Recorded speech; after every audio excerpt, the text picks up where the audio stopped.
Hello, and welcome to the Eleemosynary Moment. My name is Aaron Spears. I'm Brad Hathcock. Welcome back. Welcome Welcome back. back. So, Brad, who's in charge of Iran right now? We are. Oh, what is it? 5,000 missions, 5,000 targets, 10 I don't know. days. We're spending like $1 billion a day there. Is that it? Something like that. So, It's not cheap. which is probably like a tenth of their entire GDP. So, I that would be an I interesting wouldn't even little, yeah. Yeah, we went to quote unquote war with Iran. We didn't actually like formally declare it, so I guess technically we're not. It's a special operation. that's what I would. Just I would like to know their classification of war, right? So obviously, what we're talking about here is the operations that have occurred in Iran over the last several days. I imagine, right? Kind of happened over the 10. weekend. 10 days. It's been 10 days already. It's Holy been 10 hell! days already. Look at that, and they've killed 46. What leaders? Something like that. Maybe probably more at this point. Probably They more. killed the Ayatollah, who has since been replaced by his son, whom I believe he did not want as the successor. And then he has allegedly been wounded already, so they put him in, and then he's been wounded. But yeah, what we're saying is, I would be interested in seeing what criteria the government is coming up with in saying that Trump is out of his depth here, and that like he constitutionally can't declare war, when Obama did the same thing in Libya, and Yemen, and like all these other countries that we were indiscriminately bombing like throughout his tenure, and they didn't complain about that. So it's just interesting that like a precedent has been set prior to which nobody who was being vocal on Iran had a fucking problem with before, but now because it's Trump, they have to freak out. But the precedent's been set, and Trump may be kind of furthering that precedent, I guess. And so, you kind of just wonder what it looks like from here on out, right? Yeah, I think it's 60 days for a military operation before you have to get congressional approval. Could be wrong about that. And you're right that it's been done many, many times. Yeah, it's not. I don't know that it's unconstitutional to do it. I just think it's probably unconstitutional to. You should go to Congress anyway, and they didn't. Well, you also have to let them know, which Rubio was very upfront. He goes, "We did. Yep, They we did. let them all know, like in advance, or like obviously when they had to. I think there's like within 48 hours or something. He said they were all notified. Like he's kind of doing the right thing there. It's just interesting to see the Democrat messaging, because their whole situation on this is illegal war. They keep saying this illegal war on Iran. But nobody was complaining when Obama was giving Iran, and subsequently Biden giving Iran billions of dollars, when we're supposed to be sanctioning them, right? Like, it's kind of how you run the Axis versus Allies, is like you sanction the shit out of them, and it supposedly was like crippling their economy and all this other stuff, and now we're just bombing them. Like, I don't know. I just want to. I hate the hypocrisy. Like, stay consistent in your messaging. Like, you need to call out Obama when he's doing a quote unquote illegal war, in Libya and other places throughout the world. Like, give me consistency at least, instead of hypocrisy. Spoken Like, like a true libertarian. and well, it is true, right? Like, not that really many people spoke out against going into like Afghanistan or anything like that after 9/11. Like, that was pretty, I don't know, I pretty think one person in the unanimous. House voted against it. Probably Rand Paul. It I don't wasn't know. actually. I was too young at that point. It was some woman from Texas, I believe, but but so realistically, pretty unanimous. Yeah, I would say so. Iraq less so, but I don't think we ever had to declare war in Iraq. I think they just went in and it was just like, hey, yeah, we're doing this. Weapons of mass destruction, which I will say the parallels are there, because weeks ago, months ago, whatever, we had our first strikes against Iran to blow up their nuclear sites, which allegedly had been completely eradicated. And now here we are weeks later kind of saying they have WMDs basically, let's go get them. They might have enriched uranium. I would say they do. They did say in the negotiations prior to the conflict that they had enough for 11 warheads, which is not a thing I think the Iranians should have probably bragged about. It's probably more than that, actually. Yeah, so, I think I was reading about this. Like, there's enriched uranium at certain levels.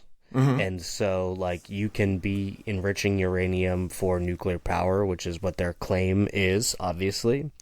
And it's still considered enriched, even though it's not weapons grade. it's like orders of magnitude. Yeah, and so I think that's probably, yeah, I mean, Iran's going to say what they're going to say, even though it might not be true, right? Because they like to flex their muscle and try to be, quite honestly, be like the tough guy on the block in that area.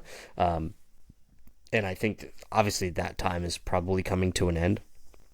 I don't think that they can keep up this indiscriminate bombing in which they are taking part of now, where they're hitting countries with U.S. bases in them and things of that nature. I think NATO actually just shot down a bunch of missiles or something like that, so they're getting dangerously close to kind of like getting Article 5, right? I believe it's Article 5, right? To kind of hit, and then other countries are going to start doing this, which is kind of funny considering, like, the UK didn't let us use the bases and things like that, and like France is kind of like against the whole thing too. But can we invoke Article 5 and force their hand, it would be interesting to see, because like you and I have talked at long about NATO and the US and like pissing off our allies and everything, but if we call in Article 5 because these countries are being attacked, or like they happen to hit a base in a NATO country or something like that, right?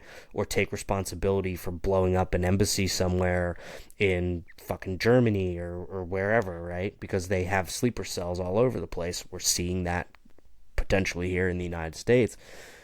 If we go to invoke Article 5, what's going to happen if these European nations that we supposedly pissed off don't step up? Well, it would have to be Turkey, I guess, because Turkey is in NATO. So that's a possibility. And Turkey just moved a couple of air defense systems onto that border. I mean, as far as like the UK, they're practically irrelevant. Like they literally don't have a seat at the table anymore. They took themselves out of that possibility. So let's take them off the table. France a little different. These drones that were being shot over almost hit the Burj Khalifa. It's the tallest building in the world. Like, Iran just was like, we're just going to go crazy now. We're just going to go nuts. And, if anything, it helps our allies in the Middle East come together. It doesn't even really affect Europe at all. Like, they chose to not be a part of any of this. I don't know. Do you believe that Iran doesn't have the ability to strike into Europe? I don't think that. I don't know that they. I don't think so, but they definitely don't now. I think I don't know if there's anything left. I mean, they shot like a rocket today at Israel. So, whatever they were every day, the numbers have gone down for like their ability to launch anything. Europe seems kind of irrelevant to all of this, honestly. I guess it depends, right? Because we're obviously seeing now Hezbollah kind of make a comeback, even Oh, though but they Lebanon got put pushed the back like yeah. quite quickly. What's Lebanon doing to Hezbollah now, if I think anything? yeah, I think Lebanon is saying like we're just this has to stop, so just knock it off. And I think Lebanon is just getting sick of Hezbollah. So I think they're just like, don't just knock it off, don't do it anymore. And I should say that like France and the UK passed that they had like a formal declaration saying that they're going to recognize Palestine as like its own state or whatever. Like doing that was like a huge. Oh, it gave Hamas a win that they didn't need, and so like from the beginning they've been kind of irrelevant to me from the start of that, and so now it's like I really wouldn't care what Europe thinks about any of it. It's really the I Gulf get countries that. that matter. I get that, but say they fire a drone off into, I don't know what's the closest European or NATO nation? Is it Turkey? I would Well, imagine. it is. It's Turkey's on the border, but they've been launching Shahed drones into Ukraine, and those have been landing in like other countries too. I mean, Poland is obviously vulnerable to that. So like, I don't know, man. Right. So say they hit Poland. Say they hit Turkey, whatever I NATO would say country they have. you want. Iran's exporting these stupid fucking drones that don't cost anything to Russia, and they're just using them on civilians in all these other countries. Hold on now. I wouldn't say they're stupid fucking drones because the U.S. decided to capture one in Ukraine. Sorry, And they turned You're around right. and actually used it against Iran. I'm all for making cheaper shit, which I will say us reverse engineering it probably 10x the cost at least. it's still hilarious that we did that at all, but because Oh, absolutely. those drones are effective. And like when like I mean, I guess you have to do something with that $1 trillion budget, but like when like that was I think one of the more interesting things too to come out of there is like we are reverse engineering their shit, which you and I had talked about on this podcast before. Iran was reverse engineering any tech they could get their hands on that the U.S. left behind. And they were adept at it, and part of their economy is turning around and like selling that reverse engineered shit to Russia, maybe China, like, whatever countries. But I'm interested to hear your thought. If they do end up getting some form of mass casualty event going in a NATO country, if we attempt to invoke Article 5 against Iran because of that situation and because of how your thoughts on like alienating our allies, all this other stuff, what are they gonna do? What do you think they do? Okay, you have to answer it too. They also don't have big militaries the way that like we do, right? So taking into account, it's like, okay, they can send a ship. Like, what's that gonna do, really? I want to hear your answer.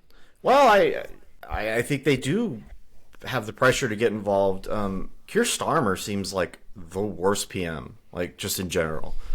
Macron, not so much. And so I think that if something did go down, and I feel like that's inevitable now, like just because this is how that all works, right? Like they activate sleeper cells and bad things happen. It happened in New York City just this week or over the weekend. Like there was a bomb that didn't go off, and I think that the kids who did that were like ISIS affiliates or whatever. And I guess that we at that point you do invoke it, and everybody is on the same page. I don't know. What do you think? I'm more interested in your thought on the response, right? Keir Starmer has been getting smashed on because it's his indecisiveness really about what he's doing, about the whole situation, like, and the government there's like they're all like, you need to do something, like make some kind of statement, pass some kind of resolution, help, don't help, but like you need to pick. and he's like not doing it, so the indecision is pissing them off. Well, he has like the most for European sure. answer, which is like, we got to assemble the council of experts to decide what the blah blah blah is going to say. It's like, okay, like Yeah. that. That's nothing. That Yeah. doesn't mean anything. Well, that's the problem with having one government that well, I guess they Brexited, so they don't really have that anymore. I was gonna say like the one government that sits over the European Union, right? Like Yeah. they're the ones I guess that kind of make the decision. But since they left that, he doesn't really have that option anymore, in my opinion. Like he does need to go ahead and just decide. And in my opinion, his decision should probably be to support the U.S. at this point because realistically, they definitely need our help. Well, okay, so let's say this. We have given Britain the Lloyd's insurance, whatever, right? And so they're like, okay, well, we're going to handle all the insurance for all the shipping, all the ships out there around the world. And then the Strait of Hormuz gets shut down by like Iran dropping fucking mines or whatever. At that point, they have like an obligation to the entire globe to get it right. And so I would say in that sense, yeah, they should absolutely be involved in some capacity. Yeah, I agree. I guess part of this thing, I don't know that it's gonna last all that long. I I don't think mean, so either, Brad. You're right. He said 5 weeks. We're seeing that timeline shrink now. Like, I don't know if there's anything left to actually hit. Like, we might be talking in this next podcast we record and say like, well, that was a crazy couple weeks. I mean, yeah. it might just be that Well, short. I mean, he's calling on the Kurds to go in too, like on the ground, and kind of start a little bit of a ground war, which I must say is interesting.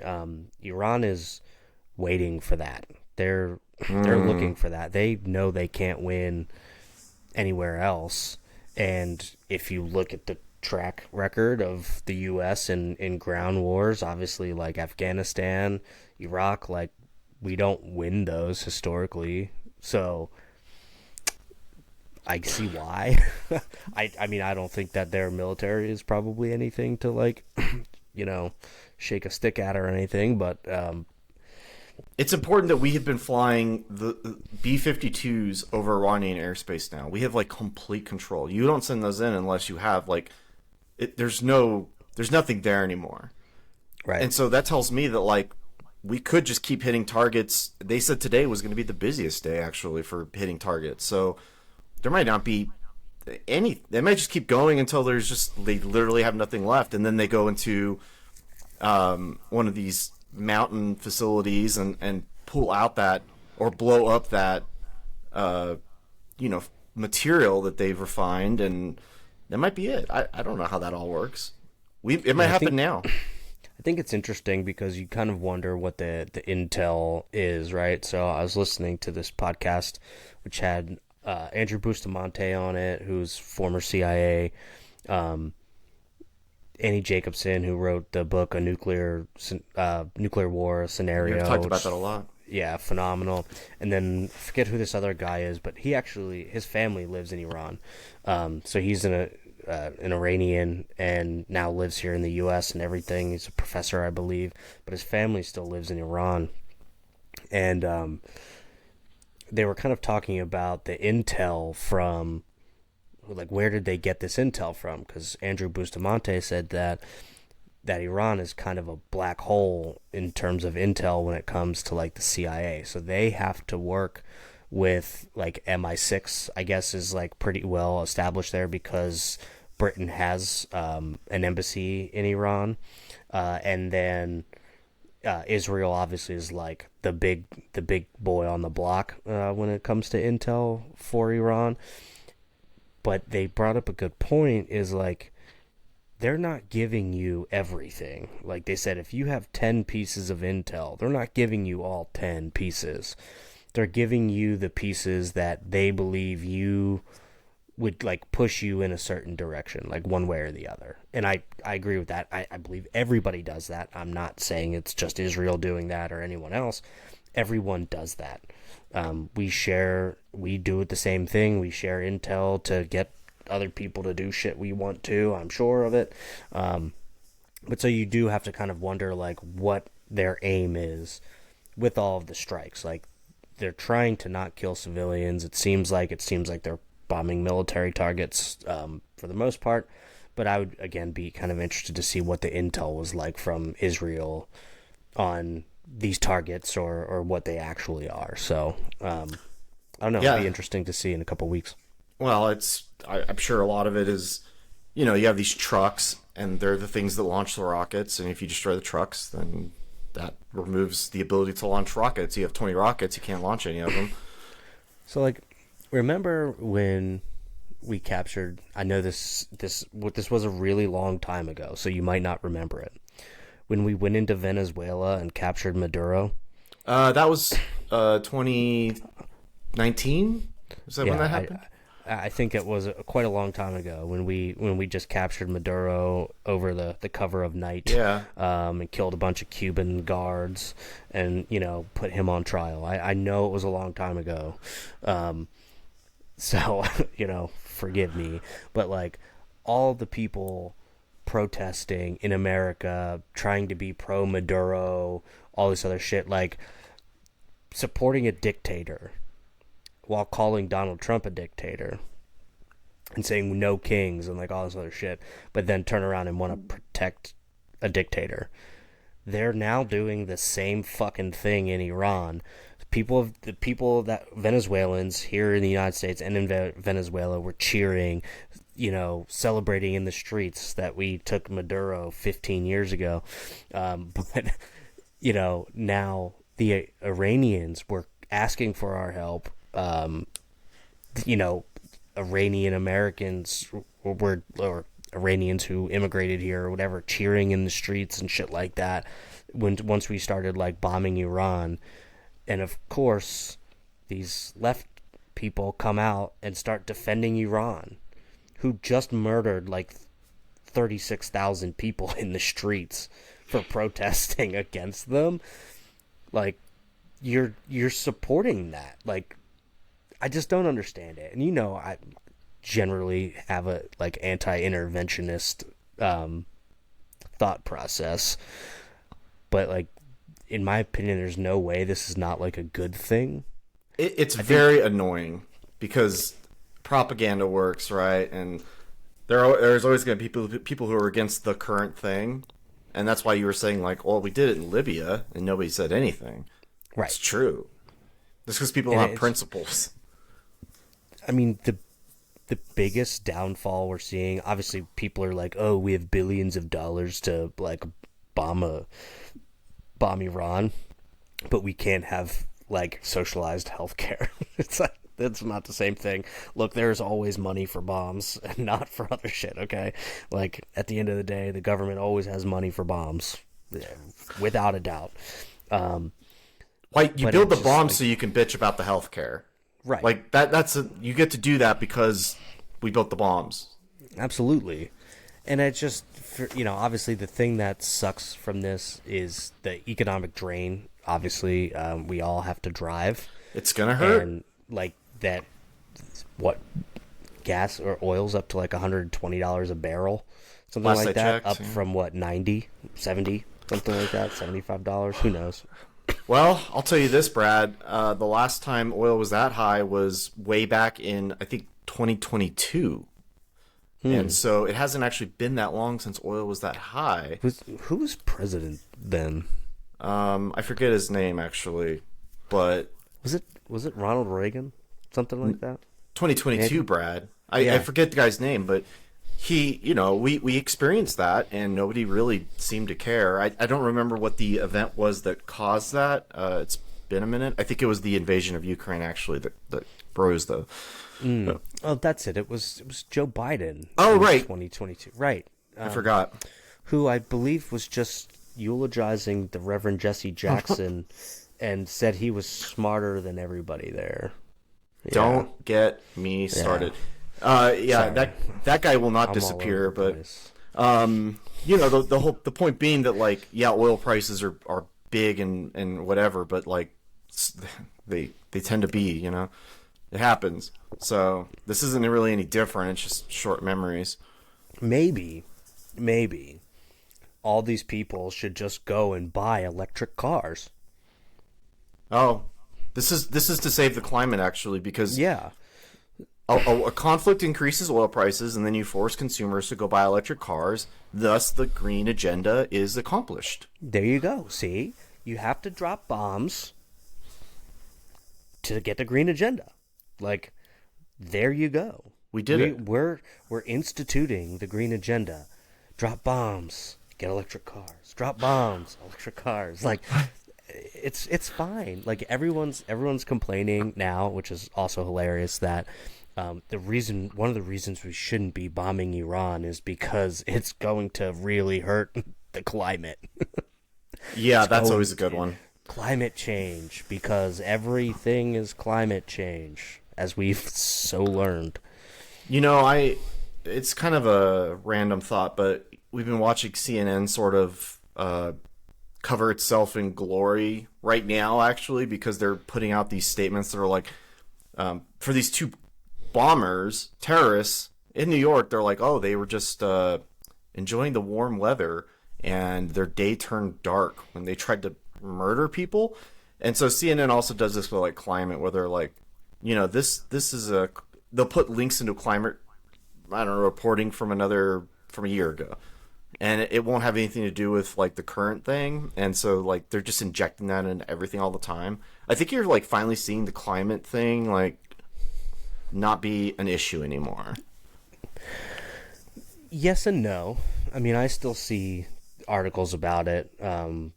I stay up late at night and go through my Apple News feed, and I see articles about climate change, and now they apparently think the oceans are a lot higher than they first anticipated.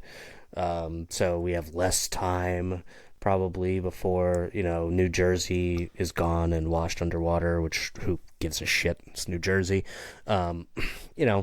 So I still see the climate change agenda being pushed out there. I just don't think it's as loud as it used to be. I don't think anybody's buying it. And case in point is like, I believe it was 7 years ago that AOC declared the world would end from climate change, and we only have about 5 years left on that declaration. Yeah. And it's the foremost climate change pusher, Bill Gates, has now recanted in the sense that he no longer believes that climate is a problem. Like, he needs to build data centers, so he can't sit here and complain about climate change if you need to build data centers. Brad, let me ask you a question. The people that are in power who push the climate stuff, the people who are the ones with the voices who spin up Gen Z, make millennials worry about the future, do you think they actually believe it? No, because they all continually buy beachfront properties. Fair enough. If you believe that oceans are going to rise and climate's getting worse, causing more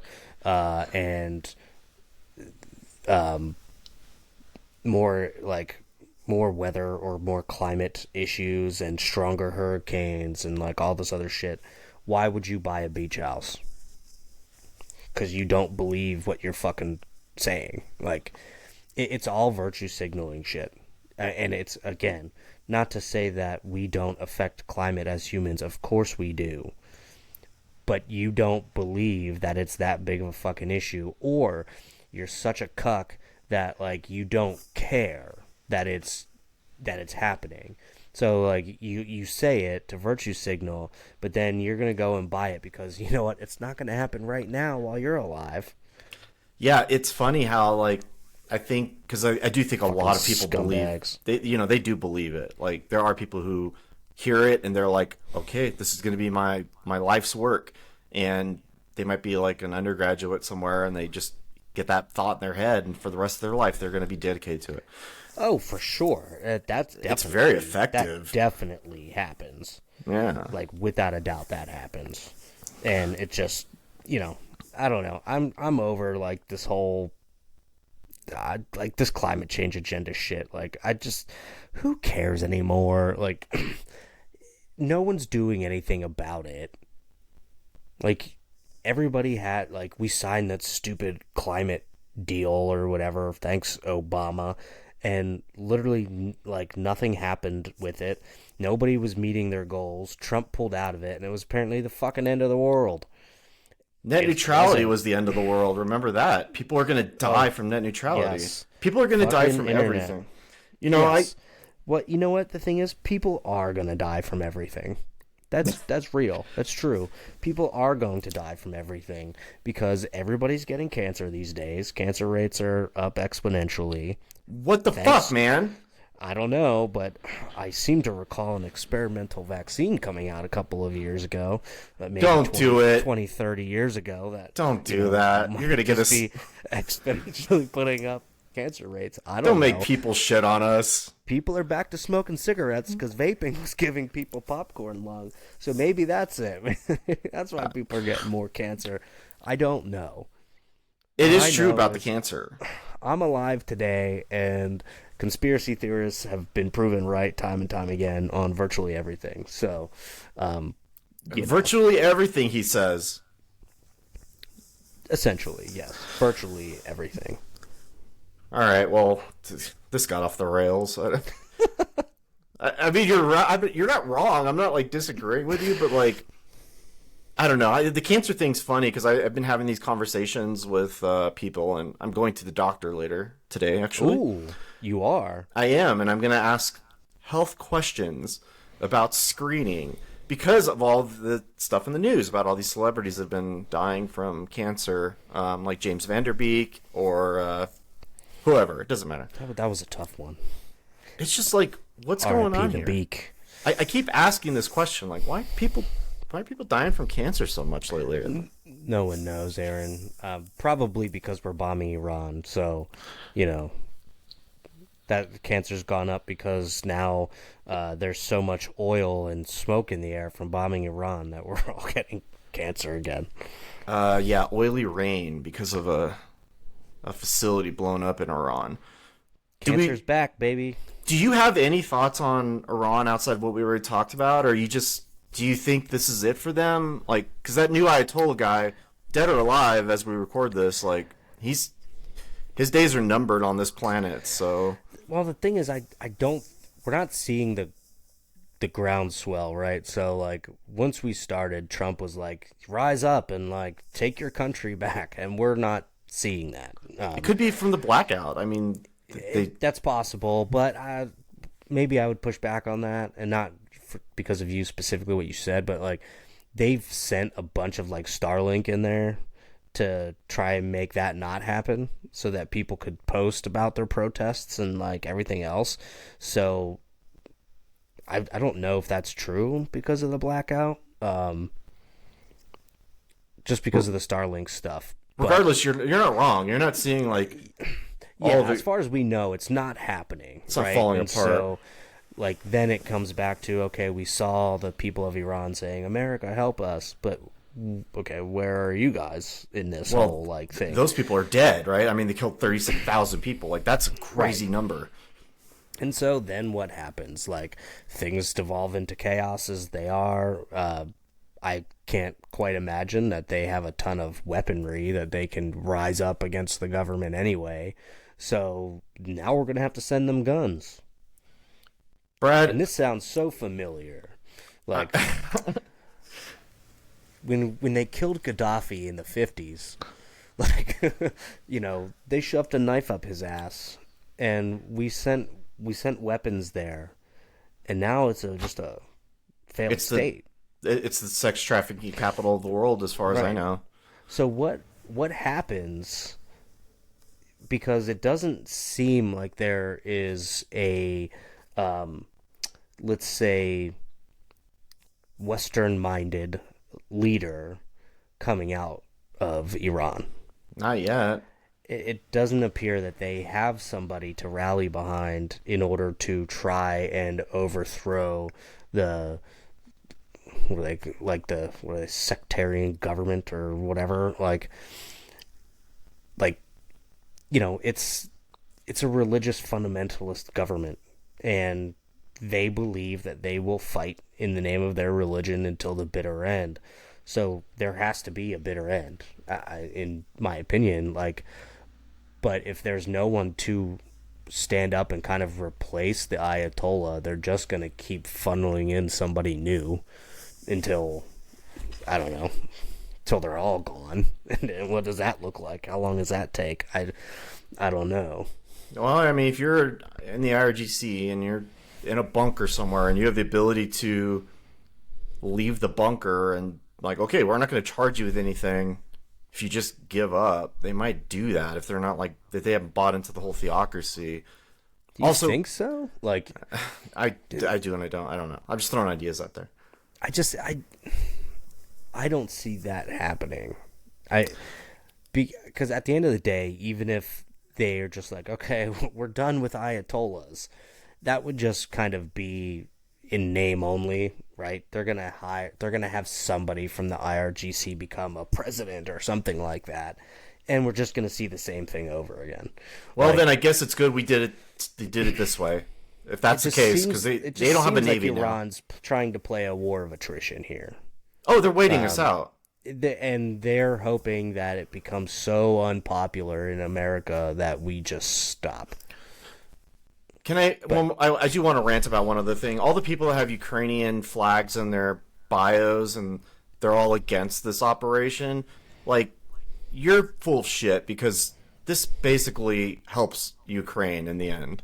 Like, all of the exports of weapons. Theoretically, yeah, absolutely. I actually would say that, yeah. So also, I believe that.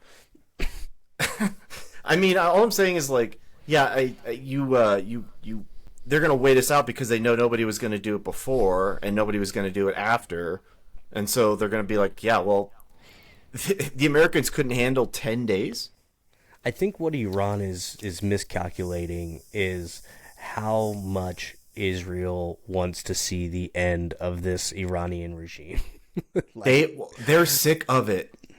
We will spend unlimited amounts of money in the defense of Israel. I don't care who you are. That's just a fact.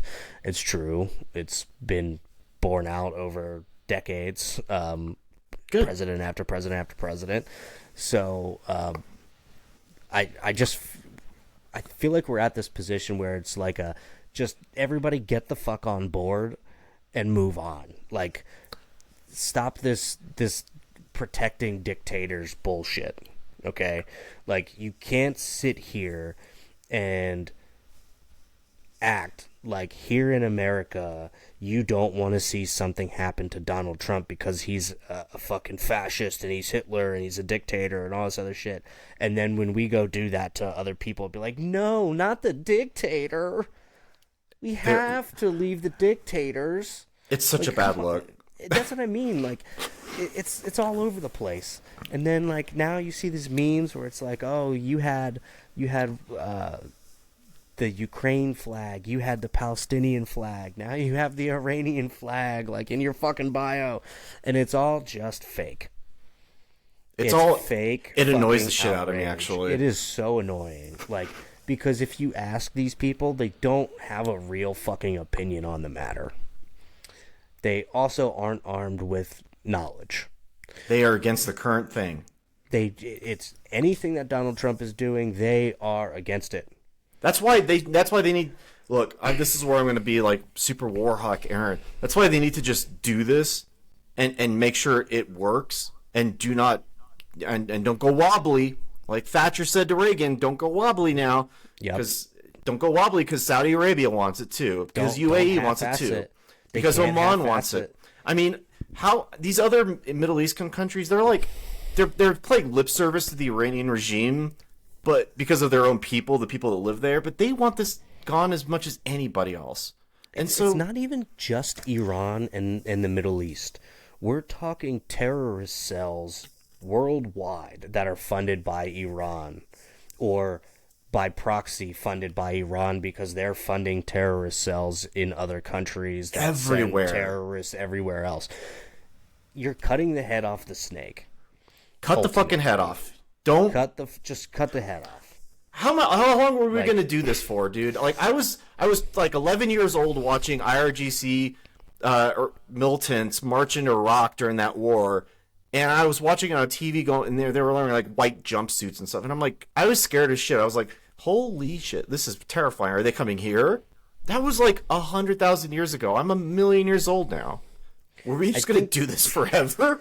I think the one drawback to doing this at all is it is now well known that there is roughly, I believe, 18,000 potential terrorists here already in the United States and elsewhere. Who knows? Untold numbers.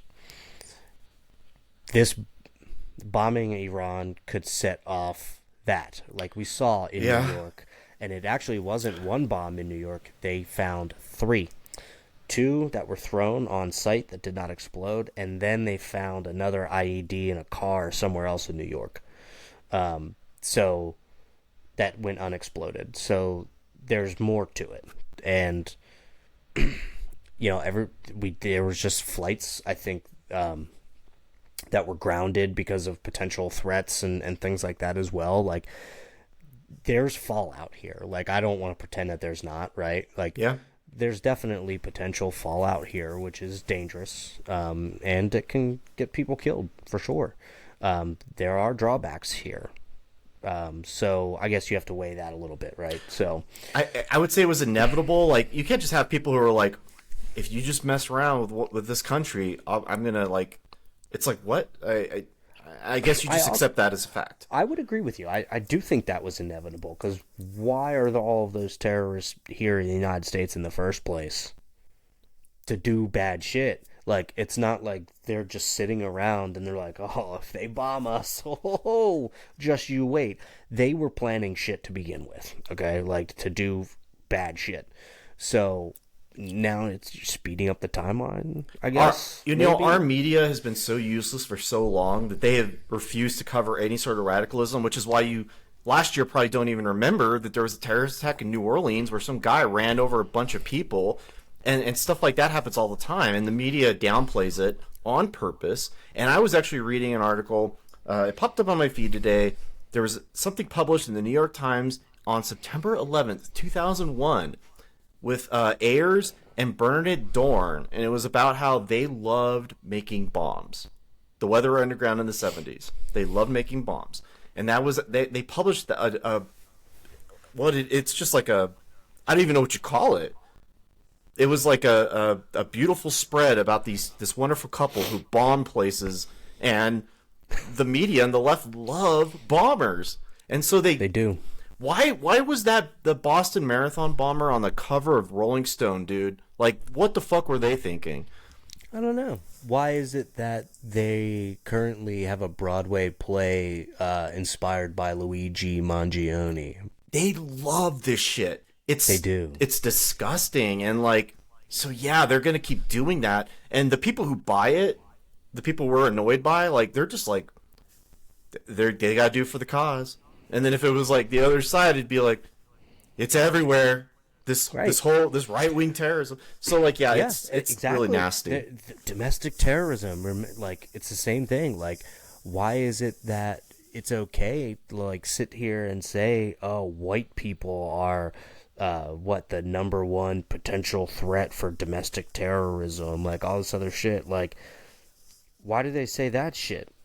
But then they like skip out on the rest of this stuff. Like, I don't understand, man. Like, this is why people fucking hate the media.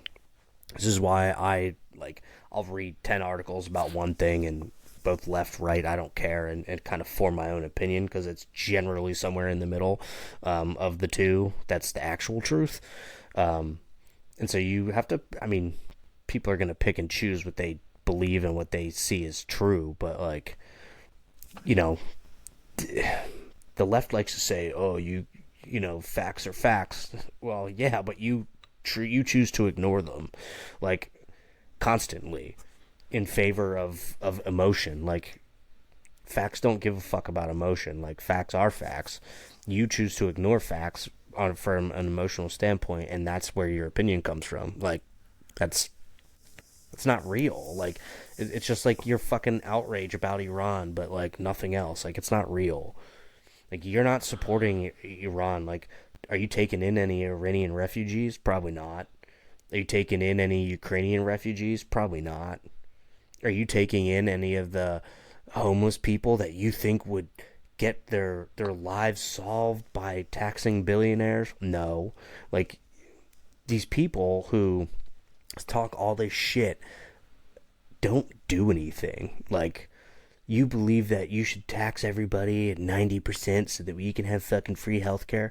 Well, how about you start giving your money away at 90%? You can give the government, or you can give away as much money as you fucking want, dummy.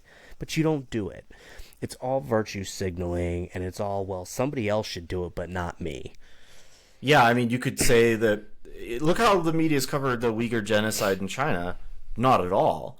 Look at how they treated Eileen Gu, who basically lives in this country, went to Stanford, and decided that she was going to play for the communist, the CCP in the Olympics.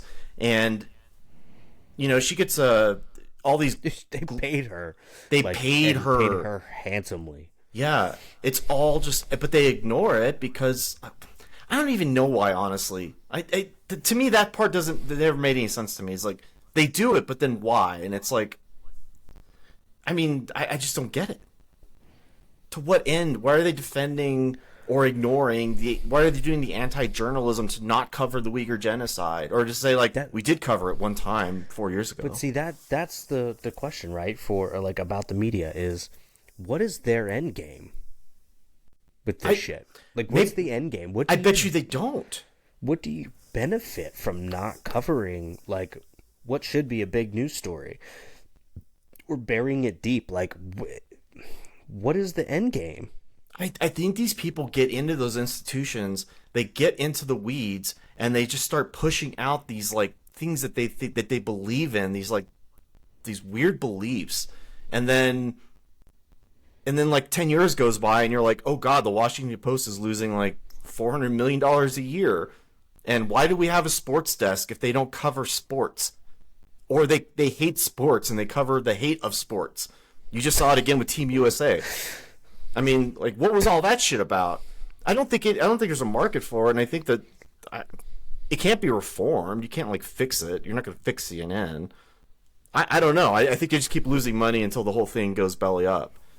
Well, even with the Olympics, like, I don't know how to necessarily put this, but, like, nobody cares less about women's sports than these people asking the women who won a gold medal what it's like for them to have the men's team go to the White House and visit Donald Trump when they declined. Like, thank you, Brad. You put it succinctly. You're just now taking the attention away from them and belittling their win and their history because of this Donald Trump thing. Like, just cover them. Like, say, hey, you guys had a historic win. Like, Hillary Knight has been in, like, 4 straight Olympics or some shit like that. Like, it's crazy. She's all-time leading in scoring in women's hockey or some shit. Like, there's plenty of storylines there. But you have to go to the women's team and be like, well, what was it like for you that the men chose to go to see Donald Trump? And it doesn't matter what cares. It doesn't matter what the context is. A lot of these women are in school. They aren't millionaire hockey players who could take the fucking week off to go hang out in DC. They got to go back to school. They got other things going on. They never talked about that. And you know what? I didn't know who the fuck Hillary Knight was before this, and I was so fucking happy for the women's team to win that gold medal. I even pulled a Hillary Knight's autographed card out of one of those top sticks. Really cool. And I'm excited about it. And yeah, you're right. Like, the media, sports media, did nothing. They first of all, they covered Eileen Gu with, like, glory. They took away from all the women's teams and their accomplishments, all because of this stupid controversy. It wasn't really even a thing. And then they're on to the next thing. And by the way, Brad, this is the 250th anniversary of this country, and it's July 4th, and I guarantee you this is just a start for all of this shit. It's not going to stop here. Because, like, I've been saying. Alyssa Liu, I was like, Alyssa Liu wins the gold medal for that dance, and I was like, that was the coolest thing ever. Like, I love her, the whole choreography, the music, all of it. I was Weird into it. I was like, haircut, but I love her hair too, but I would. It's kind of like my thing. And I'm like, I'm so happy for her, and people are like, well, she's on the left, and it's like, I don't care. yeah, She took the flag, she put it over her shoulder, she won the gold medal. It's fucking awesome. And they just cannot get out of that. They can never be positive about anything. They're always looking for something. And so whether it's sports or it's, politics, although politics is always going to be that way, or anything else, film, the Oscars are coming up. That's going to be, why isn't that Iranian going to win? oh, Going to win the So White, remember? Yeah, remember that international award they put out for like best international picture or whatever? A guy who's from Iran who basically hides the fact that he's making movies in Iran is nominated. They're not going to give it to him because of this war. I think they just had the Emmys, right?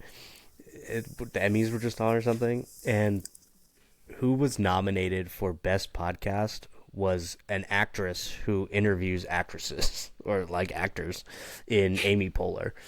Like, it's just, that's all, that shit's self-aggrandizing. Like, it's just, but only in one direction, because if I was the Academy, I'd be saying like, we should probably give it to this guy who we've recognized many times in the past because he's fucking from Iran and he might have something fucking to say on the about like how this is good, about how the Iranian people are sick of this shit. I mean, you could tie it all back together, but it's like it poisons everything. And I'm not really worried about like the people on the right because they're all just fucking wingnuts who are just they're all nuts. They're losing their minds, and I don't really care. The left has the culture. Remember how Kamala Harris's thing was like joy for her fucking her campaign? I'm still feeling it, Brad. The left likes to take the joy out of everything. They really do. For that even to be her campaign slogan or whatever is so stupid, because they love to suck the fucking fun out of life. They've been doing it for 25 years now. They've just been it's always negative. It's always shitting on everything that's good, no matter what.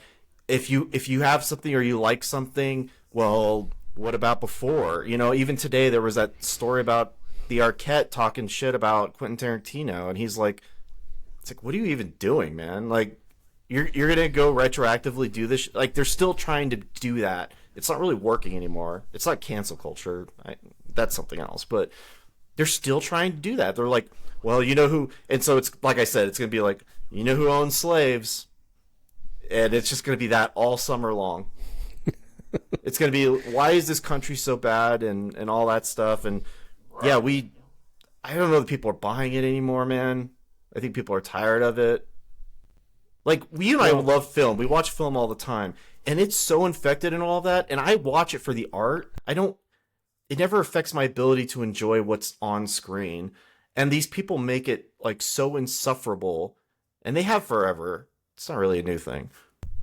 But social media amplifies it in a way that pisses me off. Well, the new Frankenstein movie, The Bride, by Maggie Gyllenhaal, which is getting slammed, it is like they're already propping it up as like a feminist view on on the old monster story. Yeah, or like, it's, who fucking cares? And that's fine. That's for her to do. You know who did her a disservice is all the people who said this movie is this and this and this and all these different categories.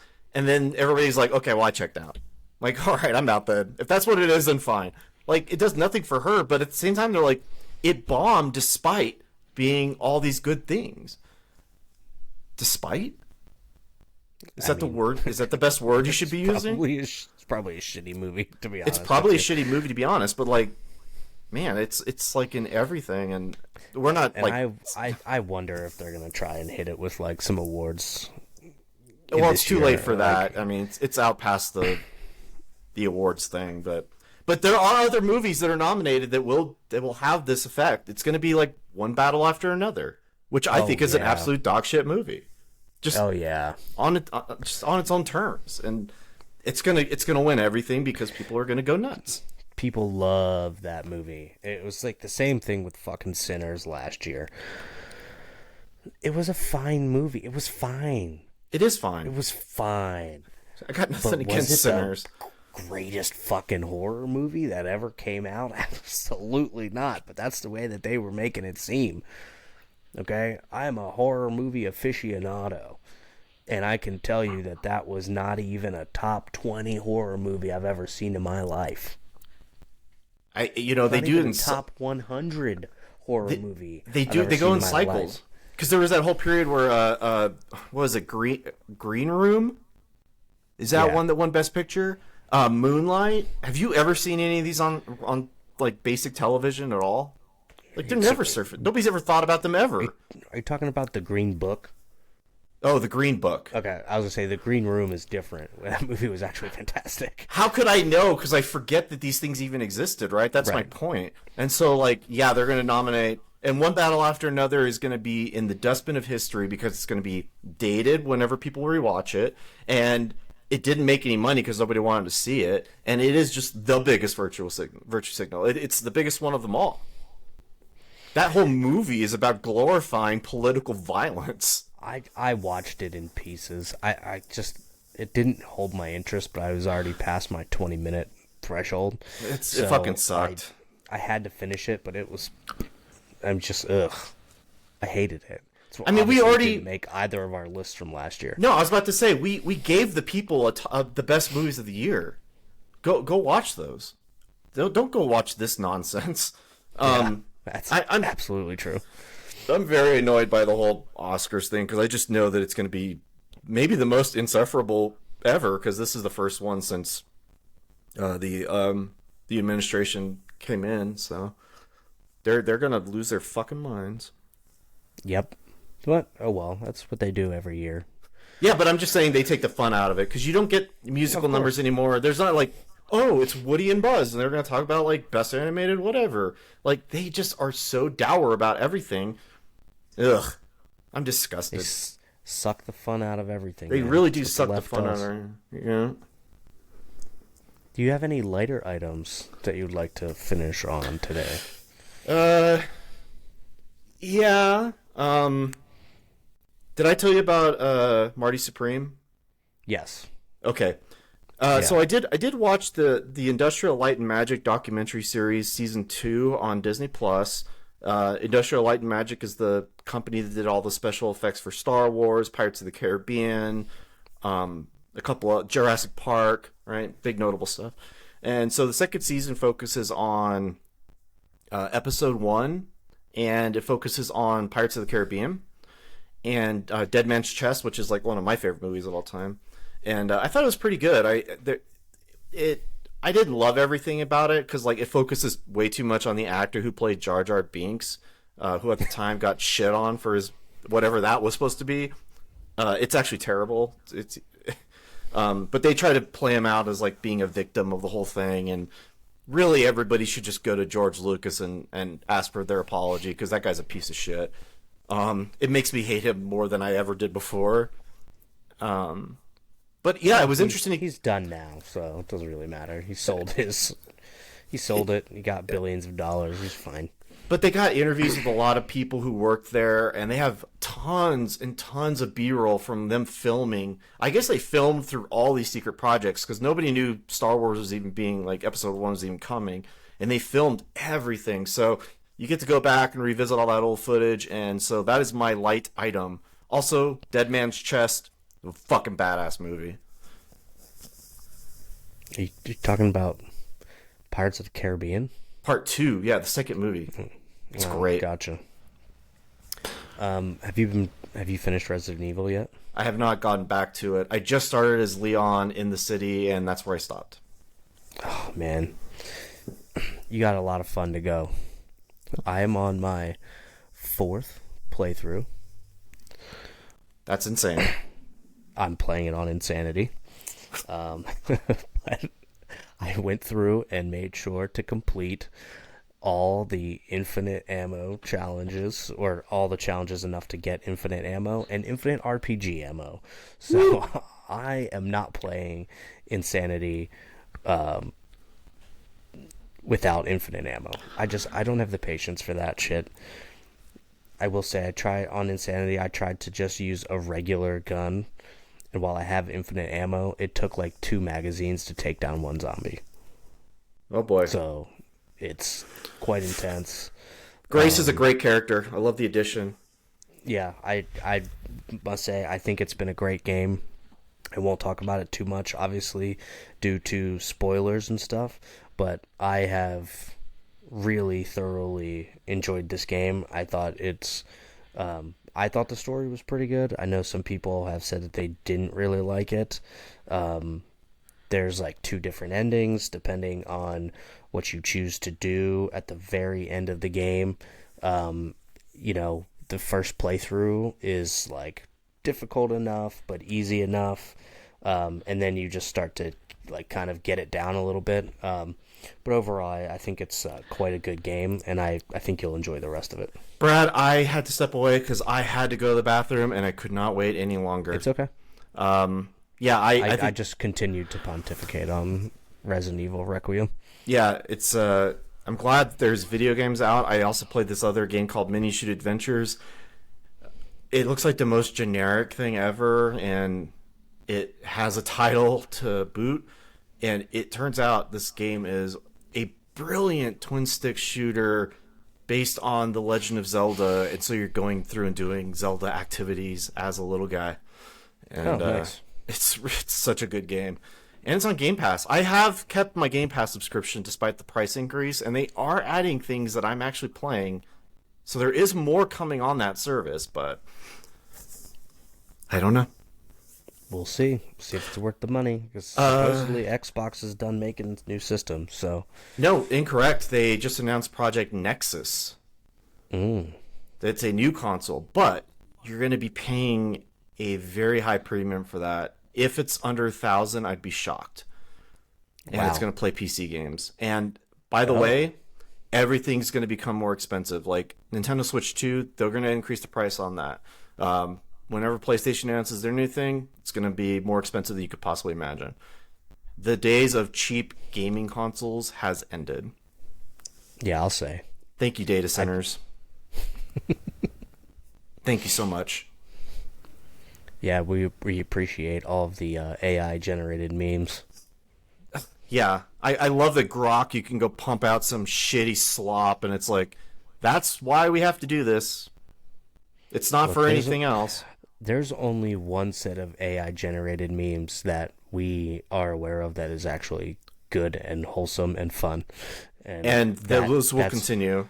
That yes, and that is only for our group chat, not for the world. And those are special and justify the end of of civilization as we know it when we go into our dark area future. If we're gonna do it, we might as well have some fun while we go. Absolutely. Fucking A, man. Are we done? I think so. I think we hit it all. Okay, well, Out of the park. I'll see you next time, and